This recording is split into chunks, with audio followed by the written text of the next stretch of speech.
Hi all, this is Master Muncher and welcome to the first episode of our Shogun 2 Total War Portugal campaign, as well as the first episode of this channel. So we'll be playing the normal Shogun 2 campaign, and we're playing as Portugal with the faction mod of Portugal.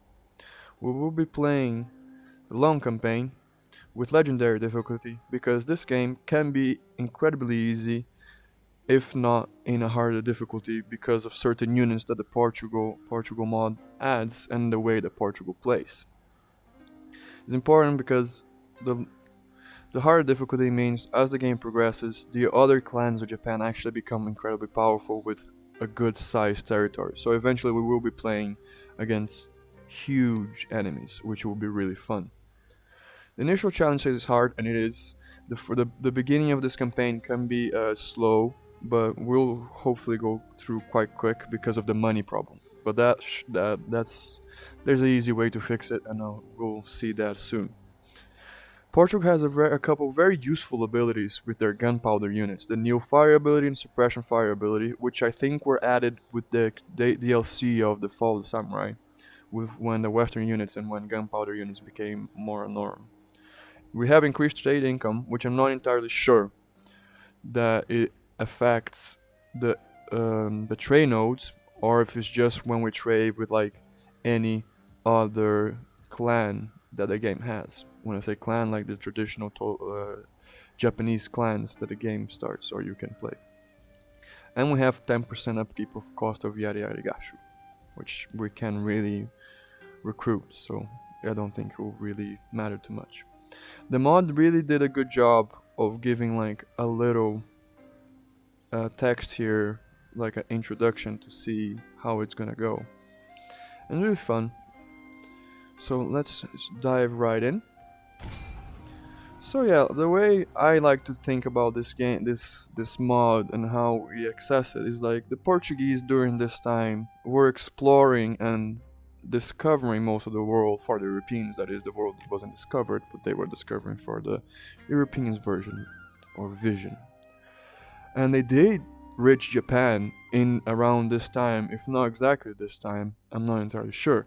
But it was in the 16th century, whilst they were really discovering the whole world for the Europeans, as I said. Just skip all of this. And they were the first Westerners and Europeans to trade with Japan, and they actually for a while were the only ones and were very successful at it. But eventually they lost because they started converting too aggressively to certain daimyos and the shogun, and there was an edict. The Christians were persecuted and the Portuguese were kicked out permanently of the country, and the only Western traders that could actively trade in Japan were the Dutch, which pretty much in history were the Portuguese 2.0, the Protestant Portuguese 2.0. They did basically everything the Portuguese did, but better. It's kind of unfair on the Portuguese, but it's just different styles of empire and certain advantages the Dutch had after. Not one of them being that they came after the Portuguese, so they were not the first, because the Portuguese were the first global empire or European global empire. But it's very different. It's not how the British were or the Spanish. It was controlling key strategic areas and mainly focus on navy, because the Portuguese did not have a huge number of people and manpower to do so. Well, let's get started. So, mission issues, the first one. East and West versus West. Whilst we have taken the capital of Godo Island, we still face resistance from local militia. If we want to push further inland, we should first focus on controlling the local populace and put down this rebellion. So we need to crush the rebellion in our original province, Goto, and if we do so, we'll get plus 25 wealth generated by buildings across all provinces, which in the beginning is not that much, but it's something. Now, important thing to know is that you should allow the rebellion to happen, because if you put all your troops inside and your priest, it won't trigger. As you can see, it got yellow. The Goto became yellow, and if we just go here in the Goto, there's actually no rebellion. The issue with that is, if you don't allow the rebellion to spawn, you won't receive any more little missions throughout the campaign. And it's not actually that difficult to allow the to defeat the rebellion. So now we just need to wait for a bit for the minister to come out because he came in. So first thing we need to do, take all the troops out. Doesn't matter if the minister's inside because the province will still rebel, and we'll take it next turn just to showcase. So our leader, faction leader, is Leonel de Souza, and he's the only one. He's the only general that you're gonna have customizes in the Western Portuguese look. All the other future generals that you would enlist or are gonna be your sons will have a generic uh, Shogun samurai look, which is fine. It's one of the things that kind of takes the immersion of the mod. But this mod's from 2017 and has done a wonderful job, or the modders have done a wonderful job in creating an awesome mod that's incredibly immersive. We start with 3 units, Portuguese units. Pikemen with 200 soldiers, very high melee defense, good armor, and they have the Yari wall, which if everyone that's played Shogun 2 knows is incredibly powerful. So the pikemen for the Portuguese are essentially Yari Arigashu, but with much better melee defense and a lot more armor, so they're incredibly durable, and they will be your front line for the majority, if not the whole game, because if you play right, they're deadly. And we also have the Arquebusier. And these are going to be the MVPs of all our battles, because they will destroy anything and everything in sight. And this mod gives them a very long range of 300, but all the gunpowder units, even if the traditional clans recruit them, they have this range. So they're very powerful. We only have one of them, but that's enough. And we don't want to recruit any more soldiers, even though we can recruit this merchant crew, because we don't need it. We have 2 samurai retainers of 60 number in each in the castle as a garrison itself. So we just stay outside, wait for the battle to happen, beat it, and then eventually we'll start receiving other missions. Now, with Portugal, I said the game is relatively easy if we know how we're doing, and that's true, but the beginning is incredibly hard. As you can see, we only receive 462 per turn of income. The trick, or what you should do with Portugal, is ignore all the other abilities in the beginning and focus to upgrade your coastal village to harbor. This will increase the town growth and port for this province and allow you to recruit more. And as you continue to progress, you gain more money and you increase the conversion rate of your provinces if you have ports, which essentially allows you not to need to build churches in certain provinces. Even though churches are incredibly useful to control public order and happiness, as well as to recruit agents with other priests, or missionaries, which can be very important and useful. But as we already started with one, that's not a priority. Food is also incredibly important in this game, and it gives a fair amount of good money from it. But the issue is we want to save all the money in the beginning as possible for the harbor and eventually the ships, because that's how we're going to make the bulk of our money. And it's also important because as of now we have 0 food, but that's alright, because we're not minus. When you minus food, I'm sure, if I remember correctly, you don't replenish your troops and you might even have deductions in income. So what we're gonna do now is we start with 1 merchant caravel, and there are, as naval units go, fantastic and incredibly powerful unit. They have 200 soldiers, which for normal navy numbers for Shogun 2 is ridiculous. 150 of them are a boarding crew, so they're used to fighting. 50 of them are essentially musketeers, so they'll shoot. The merchant caravel does not have cannons, but it's a large ship and is protected, and you can board other ships easily because of the difference in numbers. Now, one thing to note is that this game has some really cool mechanic, which at least I really appreciate. That is, you have a limited amount of naval units that you can recruit. This is it's crucial. Well, it's more important than the limits that you have in your land units, because you still have them, but you can recruit more, so it won't really weigh that much in your campaign. The difference in this case is that the maximum merchant caravels that you can recruit in your whole campaign at any given time is 15. The maximum caravels that you can recruit are 10, and the galleons, or naus, which is the Portuguese version, is 3. It might sound that's very little, but they're incredibly powerful, and one of them can easily destroy the 20 stack navy of any other nation.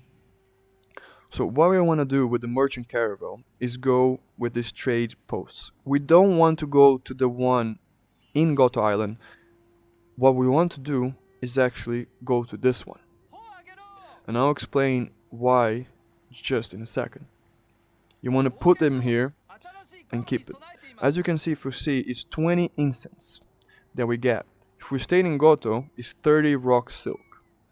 Now, it might seem counterproductive, but if we go into finance and trade, we can see all the different trade resources that you can trade and get.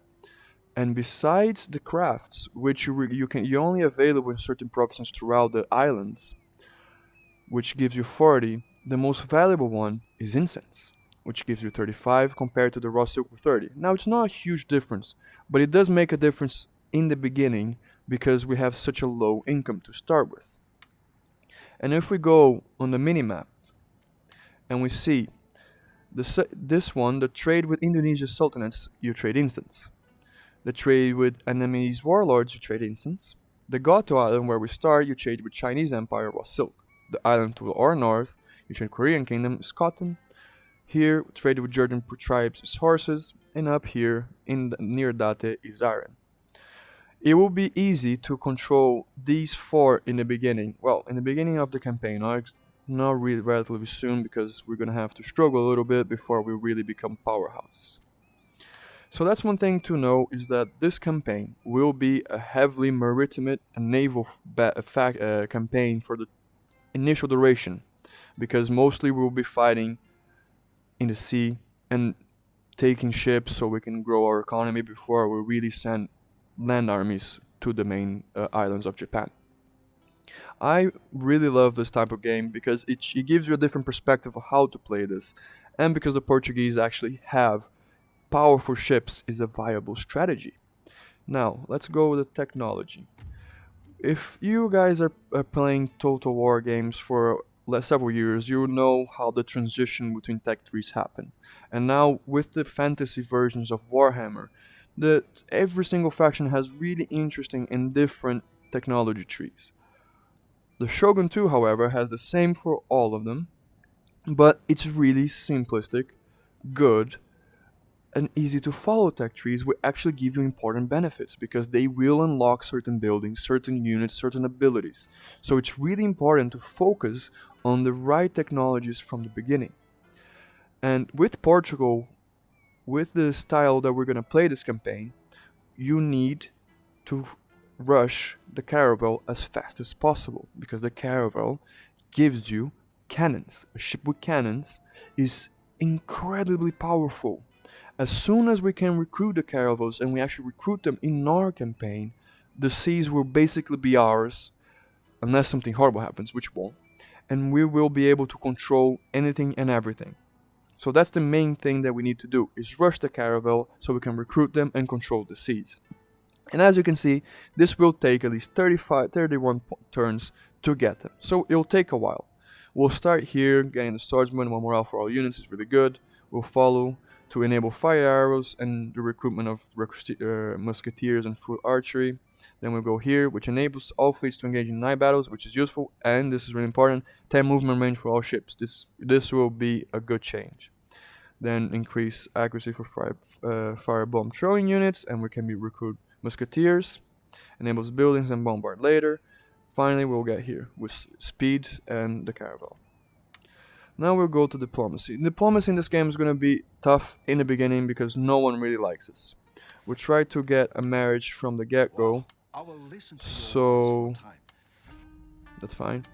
So we'll start having heirs because this is real time, and in 1545 it takes several years for our heir to grow, and we actually use him as a general because this game has all seasons. So 4 turns is really 1 year. And we go here in clan management. which this is all the information that we would have, and like the victory conditions, take all these provinces, don't need to worry about too much right now. And we have like obscure, so this is good for us. Family council, we have our wife now, and sure, she doesn't have a trait. Alright, that's fine, that's good enough. And we only have 2 honor because we're Christian. As we fight battles, which will take a while, our honor will increase, but it won't be too much an issue because we won't only have generals for a while. We'll mostly focus on naval units. Now, even though our merchant caravel has this symbol here, we're actually not trading, as you can see with income. If I take it out, it doesn't change because we need to upgrade our harbors to allow trade nodes.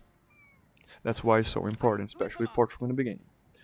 And another reason why you don't want to leave the ship here and go south is because if other nations bring their merchant ships to your area, you can just bring it back, capture them, and repair them and use it for yourself. Because it's important, as Portugal, you can only recruit a limited amount of number of ships, as I mentioned, 15 merchant ships, 10 caravels, and 3 galleons. So the way we're gonna gain money is by capturing other nations' merchant vessels. Because in Shogun 2, you can't just put any naval ship in the trades and actually gain money.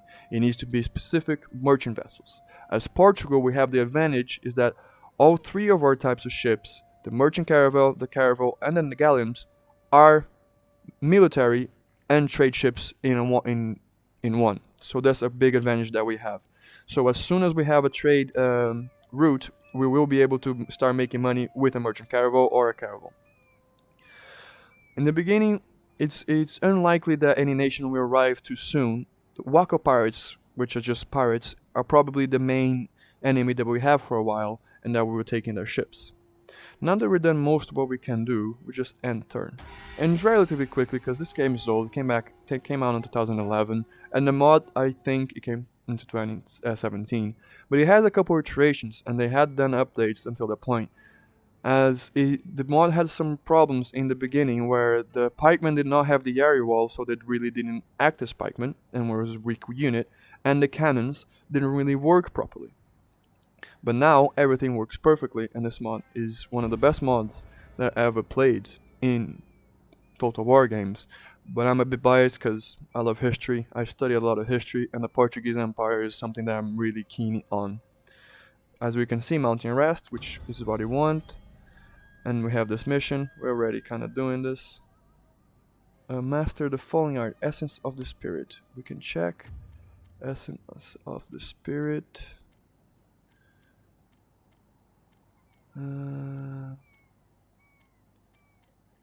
This will take a while because we don't want to divert. Even though another arquebusier would be a really good unit to have, we don't want to divert from getting the caravel. Now we'll take it just to make sure this is going to rebel.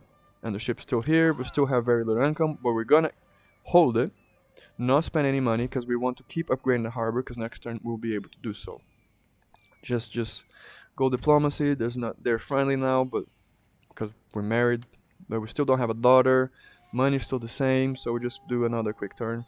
And it's important, sorry, I forgot to mention this, in Shogun 2, you don't have any notification saying that you need to click and do your research. If you forget to do a research one turn, you just lose a whole turn. So you need to always be on track of your research. So if I click more and keep checking the research trees just to make sure we are researching so we don't lose a whole turn. Now we just can end turn because we're not doing anything.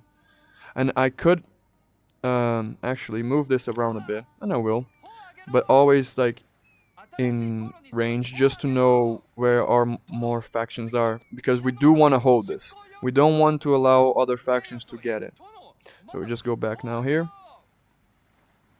But we have encountered Shimazu and Ito. We can go on diplomacy. As you can see, cannot trade the ports in home at full capacity because we don't have any capacity. No one's really gonna like us that much. They're indifferent. They're gonna start war, so it's really 50-50 if the Ito or the Shimazu win, because it usually can go either way. These will have some troubles in the beginning because they already started a war with the Otomo, which are these 2 provinces. And they will be really friendly with us, I think, because they're Christian. Alright, now we can end the turn. once the rebellion happens and we fight the battle, it will be clearer. But another reason why this mod is incredibly cool and I love it is, oh, there you go, Christian Revolt. It's a bit ironic, isn't it? Even though we're Christian, we get a Christian Revolt, but that's just hard-coded. Okay, now studying bow, finally finished the first one.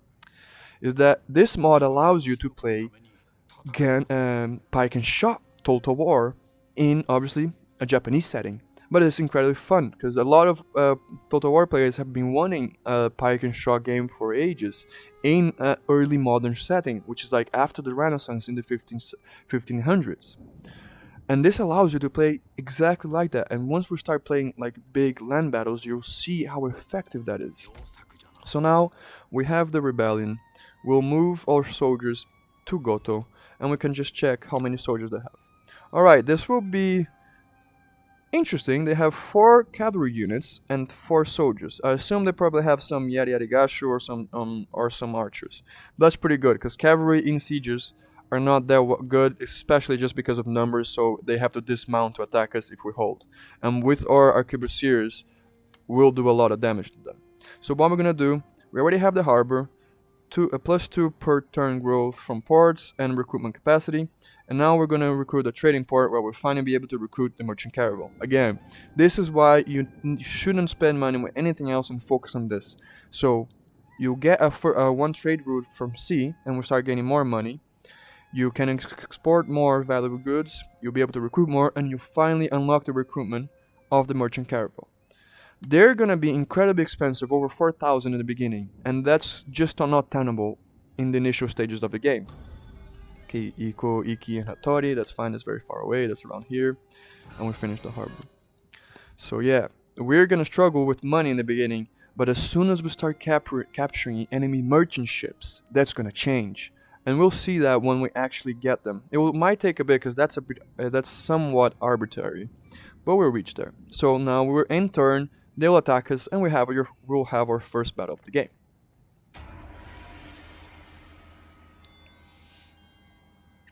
Another reason why we don't want to recruit units, besides just the money, is that the fact that if we have too many units, they won't attack us straight away, and they will recruit more soldiers. So right now, balance of power says we're gonna lose, but they don't know better, don't worry. So we have 4 cavalry units, because the generals in this game are cavalry. 1 Yariki, which is all these cavalry units are actually pretty good. So we need to be careful with that. Katana Samurai, powerful melee units. 2 Yari and 1 Yumi Shigaru. Okay. One thing to mention, I did say that the Portuguese army is incredibly powerful because of the pike and shot way of playing. But one thing to always keep in mind is that the melee units that the traditional Japanese clans can recruit, generally speaking, will outclass yours. So if we go on 1-to-1, a katana samurai or yari samurai against the pikeman without the yari wall, we will lose. So that's something that we always need to keep in mind, and that I suffered in the beginning of when I started playing this mod, because I just thought we were gonna win. Okay, but I don't know why it does this, but it's just you need to click and then go again and it will start. So yeah, this is a small little castle, so it will be relatively easy to defend with the soldiers we have. And because we have just the right amount of soldiers, we'll be able to pull this off, hopefully. But one thing I need to stress is after this land battle, which is really a siege battle, unless something changes in the plan, we won't really have any more land battles for a while. We'll be focusing on naval battles, trying to capture merchant ships and destroying their navies to protect our island. And that's how we're gonna do it. We're basically gonna act as pirates, which was essentially, as some historians put it, what the Portuguese did anyway in the Indian Ocean. Not in Japan, because they couldn't do it, because Japan had a more centralized structure of power, and they had like powerful navies and armies. Alright, I don't know where they're gonna appear because of legendary and battle difficulty, but I think they cannot cross any of this body of water, so they need to go either this bridge or this one, and I have a feeling they'll go through this bridge. So what we'll do, it's a gamble, let's see if it pays off. We'll put our soldiers here. And now we need to be smart about this. We'll put our pikemen right here. We'll put our other pikemen here. Soldiers here. We might have to really redeploy this quickly. But let's start the battle and see where they are. Did I make a mistake? Yes, I did. The soldiers are there. There's no one behind us. Okay, they're coming from this direction. I might be wrong. Oh, they're coming from there. Yep. Bad deployment, Carlos. Or Master Muncher, sorry. Let's go. Quickly turn. Alright, so we won't really be able to use our gunpowder units to as much effect as I wished, but we'll still win this. So just put our pikemen there. Make sure they're really forward, so they'll take the brunt of the enemy force. There you go. Soldiers here. Put the swords here. Our general right here, so they don't get shot at. Yeah. Issue is, I don't know why our soldiers are so slow.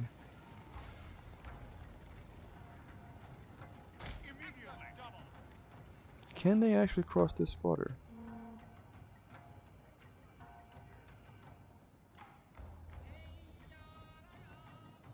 No, they can, but they'll get slowed down. Get out of the way, let them cross.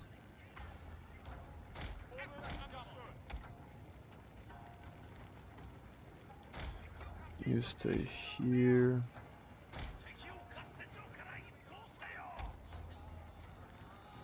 We really should put them as forward as we can, because we want to open a way for our gunpowder units to shoot. This is a poor gamble. Didn't start that well because we lost a lot of time that we could be shooting them, but this should be still doable. Don't fret, my friends. We're still gonna win this. Put them right here, because we always want to leave some space so we can pull them back and have a clear line of sight to shoot. Alright, the advantage of having the horses there. Now we pike and shot. Look at this. As soon as they get in, they'll start shooting. And one thing to know with Total War is that you don't have battering rams or towers. The soldiers just go up to the walls and climb them. As you can see, the arquebusiers are doing rapid damage already, killing most of the archers, and they're already broken. What we can do is rapid volley, just so they recruit more and shoot the enemies quicker. Now we're gonna put a toggle wall for our pikemen. Oh yeah, I didn't show the units. There you go. Pikemen in their beautiful pikemen wall. We'll do the same with these ones. And here are the arquebusiers. For some reason, they just stopped and getting shot at, and this is strange because this is legendary difficulty, so the AI should be doing the best they can. Alright, even though we took ages to deploy in the walls, we actually managed to do really well because they haven't got in. And I've been flanked. I was now looking at this, and this is what happens when you've just been looking at one side. That's alright. Okay. They are broken. You just keep shooting there. And we'll have to hold these soldiers as best as we can. But we need to move quickly.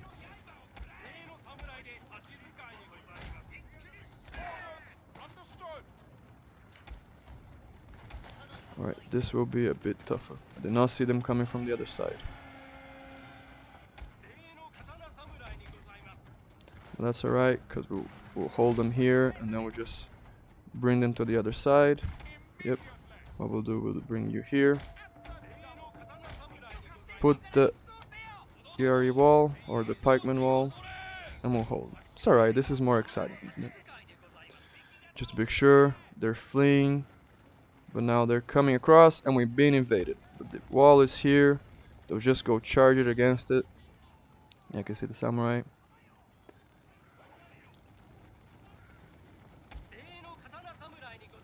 And now we'll just bring these forward.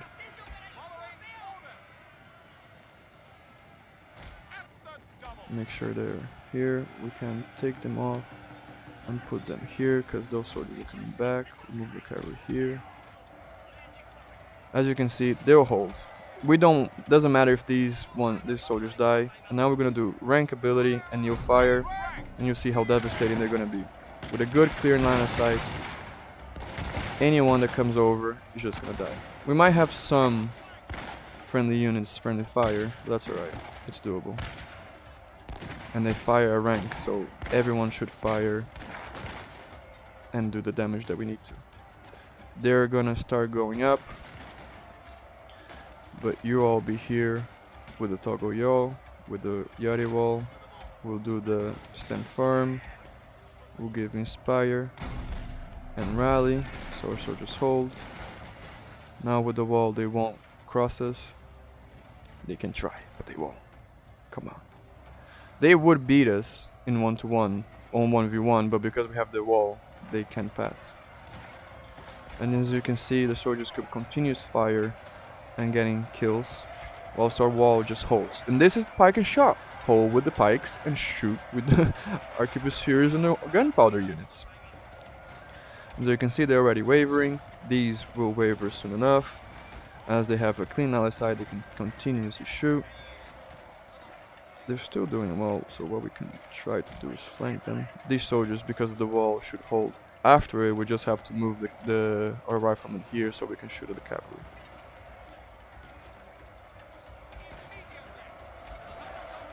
Oh yeah, because in Shogun 2 you can dismount cavalry, which is not something you can do in all Total War games. Alright, they've been defeated, we held. We did lose a good number, around 30 odd, and only 2 here, but we lost some. But no arquebusiers died. So what we can start doing, take them off of Neofire and ranked ability, or else they don't move. We'll start moving you guys here, put the cavalry here. We won't go after them with the cavalry because, oh, they already are attacking. So what I'm gonna do, take them off, put you here quickly. Alright, so instead of putting the wall, because we won't have time, you just form them here and wait for them to come up, and then we'll shoot them from this direction. If it works, it's gonna be disgusting. Okay, they're broken, so what we'll do, we'll just bring you guys back, this pikeman back. We'll leave this pikeman kinda like here, just in case the enemy attacks us. Bring you back, come here, form, let them all come in. And you come here, because they all should come from this area, so it will be a clean line of sight. I mean, like this. Do the pikeman wall, ranked, new fire, and we'll click on the rapid volley. And I love how they just like properly charging the muskets. Historical Total Wars.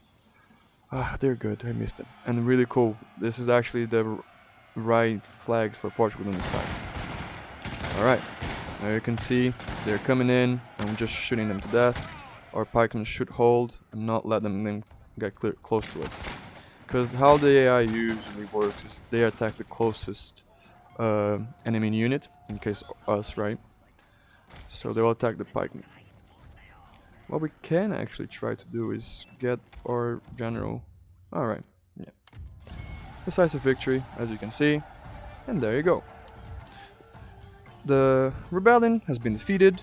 Our initial island, Goto, will be safe. We won't have to fight any more enemies for a while. And that should be it for land battles for a relatively future. But there you go, guys. As you can see, this is just a little sneak